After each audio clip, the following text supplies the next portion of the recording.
তো কি করছো তুমি? তুমি কি বই পড়ছো শুয়ে শুয়ে? বই পড়ছি তোমার সাথে। আজকে থেকে আমি রিডিং করে নিয়েছি, তোমার সাথে আমিও পড়াশোনা করব। তো গাইস, আমার একটা নিউ বুক আজকে এসেছে।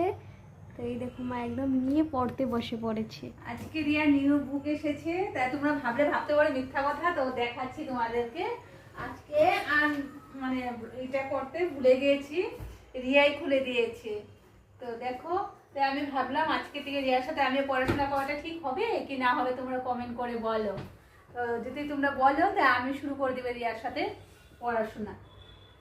তো দিনে ডিউটি যাব, রাত্রে এসে পড়াশোনা করবো আর ঘর কা কাম রিয়া করবো, ঠিক আছে? তো চলো, তো বলো বইটা কিরকম লেগেছে। দেখো কত মোটা বই, দেখতে পাচ্ছ কত মোটা বই, আর এই বইটা মানে ওজন হবে 2 কিলো। হ্যাঁ।